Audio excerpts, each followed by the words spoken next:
Mesdames, Messieurs, bonjour, un plaisir de vous retrouver. Voici les titres du journal. Les mesures sociales prises par le gouvernement pour atténuer les effets socio-économiques du coronavirus continuent d'alimenter les échanges. Les contours de la riposte économique étaient au cœur d'une séance d'échange avec les journalistes. Il touche près de 3000 femmes chaque année dans le monde. Le cancer du col de l'utérus est une maladie silencieuse et virale. Le dépistage précoce permet aux femmes d'être à l'abri. Et puis, les abeilles produisent du miel très prisé et bénéfique pour la santé, mais au péril de leur vie. Un ingénieur agronome nous enseigne des techniques pour extraire le miel en gardant la vie sauve aux abeilles.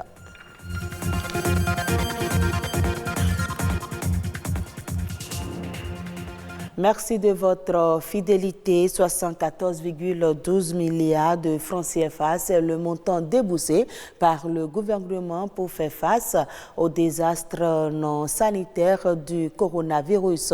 Une dotation qui se veut la réponse pour soulager les peines des entreprises dont les secteurs d'activité sont en souffrance à cause de la pandémie. Comment sont perçues ces mesures sociales? Les précisions dans cet élément. Pour préserver les entreprises et les emplois face aux conséquences économiques du coronavirus, le gouvernement a annoncé un plan de riposte de l'économie. Évalué à 114,12 milliards de francs CFA, ces mesures ne semblent pas combler toutes les attentes. Une mission du FMI était passée pour dire qu'on avait une prévision de croissance de 7%. Mais à cause de la pandémie, en 2020, on aura une croissance de 3,2%.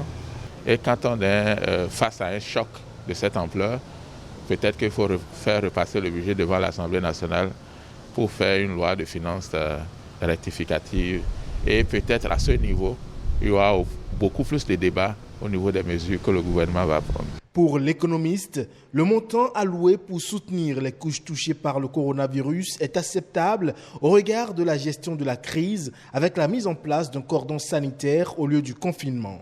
Mais la répartition des fonds aux différents secteurs semble inégale. Le gouvernement veut supporter un certain nombre de coûts au niveau des hôtels. Mais c'est quand les touristes arrivent que ces hôtels-là dépensent un certain nombre de choses. Vous prenez le cas par exemple des producteurs maraîchers qui doivent fournir des légumes aux hôtels. Si les touristes n'arrivent pas, c'est qu'il n'y a pas ces dépenses-là. C'est peut-être eux qu'il faut dédommager au lieu de dédommager les hôtels. Donc, il fallait étudier un peu l'amont des entreprises pour voir les acteurs qui souffrent effectivement. Est-ce que ce sont les bouchers? Est-ce que ce sont les producteurs maraîchers? Est-ce que ce sont les pêcheurs? Et à partir de ce moment-là, il fallait travailler au niveau de ceux-là. Au-delà des hôtels, le remboursement des crédits de TVA par l'État préoccupe. Quand le gouvernement dit les entreprises qui paient la TVA, peut-être 3 mois, je leur fais cadeau de ça. Maintenant, qui sont ceux qui paient la TVA en général? Ce sont les consommateurs. Donc cet argent-là est pris chez les consommateurs en fait.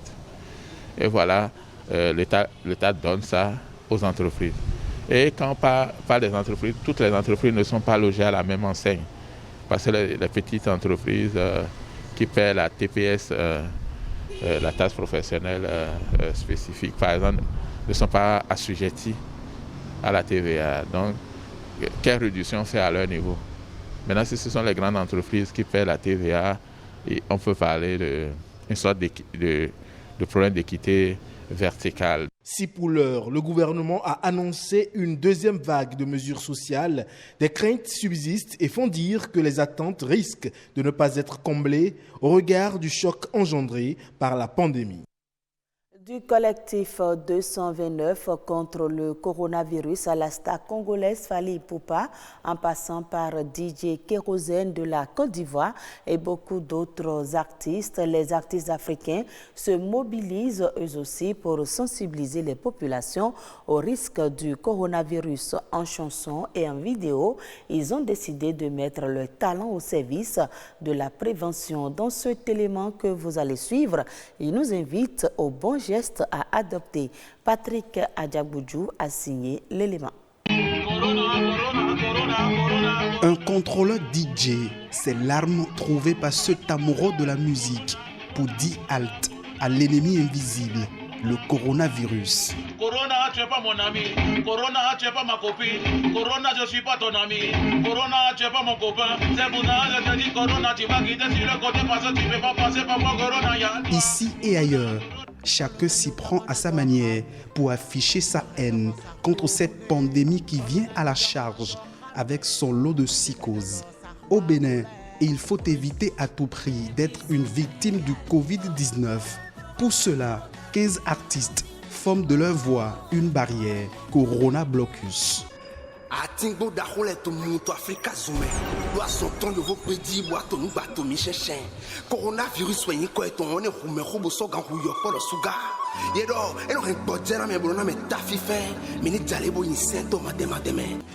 Si t'as de la fièvre, la toux sèche, t'éternues, tes yeux te grattent, sache que ce sont des symptômes. Ndani Gani apporte aussi avec fierté sa pierre à l'édifice.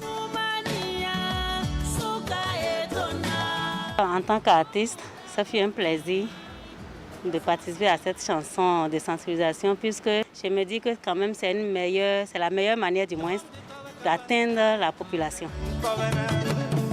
Fatih a l'aide également de sa plus belle voix sur les gestes à éviter.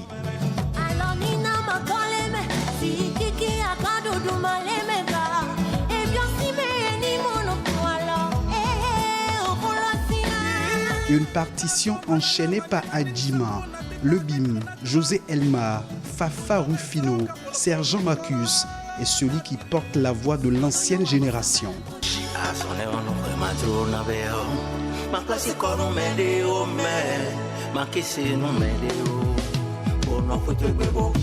Je suis conscient que cette maladie s'intéresse d'abord aux gens du troisième âge. J'appartiens à cette génération. Donc j'ai besoin de sensibiliser les miens. Il faut que tous ceux qui sont de ma génération se sentent concernés. Pour que le coronavirus ne fasse pas des morts en cascade, beaucoup d'autres artistes africains font de la prévention. Respectons les consignes d'hygiène données par le gouvernement. Fally Ipupa, obligé de rester confiné, se laisse aussi aller à son inspiration musicale et sensibilise en mode acoustique. Confinement, oui, oui, oui, oui. Rester à la maison, oui, oui, oui, oui.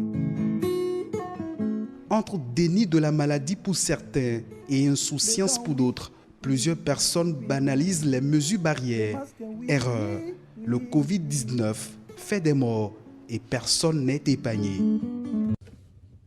Le cancer du col de l'utérus fait partie des principaux cancers gynécologiques et tue des millions de femmes chaque année et le Bénin n'y échappe pas. Cependant, notre pays a pris des mesures pour renforcer le système de protection sanitaire des femmes afin de réduire le taux de prévalence sur le territoire. Qu'est-ce que le cancer du col de l'utérus et comment le traiter?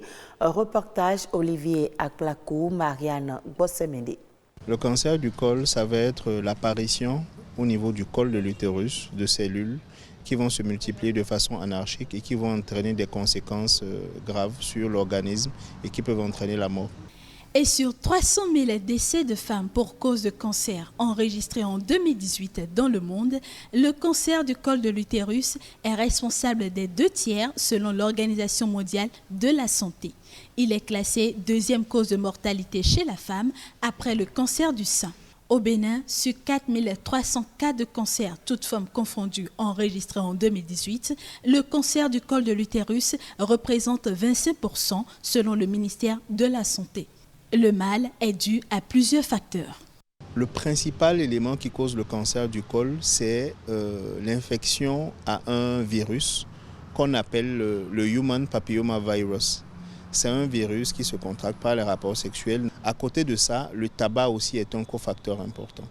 Ces cellules cancéreuses, une fois installées, vont progresser de façon presque silencieuse vers le cancer. Pour qu'il apparaisse, ce sont des anomalies au niveau du col qui vont s'aggraver et qui, au bout de 10 à 15 ans, vont être appelés cancers. Mais en général, lorsqu'ils commencent à se manifester essentiellement par des saignements, à ce moment, en général, c'est souvent trop tard. Si l'alcoolisme et le tabagisme représentent des facteurs aggravants, ce ne sont pas les seuls facteurs prédisposants. C'est par exemple les personnes qui sont immunodéprimées, c'est-à-dire dont le système de défense de l'organisme ne fonctionne plus bien. Par exemple, les personnes vivant avec le VIH, dans certains diabètes. Que le cancer du col de l'utérus apparaisse tôt ou tardivement, la prise en charge n'est pas aisée. Les médecins recommandent un dépistage précoce. C'est difficile de le traiter, c'est beaucoup plus facile de le prévenir. Passé un certain stade, il ne va pas pouvoir être guéri. On va plutôt améliorer le confort de vie de la personne le temps qu'il lui reste à vivre. Et pour accompagner les agents de santé dans la lutte contre le fléau, le Bénin s'est doté d'un document stratégique de 100 pages qui fournit des informations utiles sur le cancer du col de l'utérus et d'autres cancers chez la femme. L'opérationnalisation de ce plan stratégique permettra dans les mois et années à venir aux autorités et acteurs sanitaires d'apporter l'assistance nécessaire aux populations béninoises afin de leur éviter autant que faire se peut ou de détecter à temps toute situation de cancer susceptible de leur être préjudiciable. Avec une bonne mise en application de ce plan stratégique, nous parviendrons à une réduction de 30% du taux de mortalité lié au cancer du col de l'utérus. Les femmes, quel que soit leur âge, sont invitées à faire l'examen du frottis vaginal tous les 3 ans pour éviter toute complication. Je l'annonçais dans les titres, seules les abeilles savent faire du miel. Le miel peut être produit par plusieurs types d'abeilles, des plus agressives aux plus calmes. Des fois, elles sont agressives et c'est souvent pour se défendre.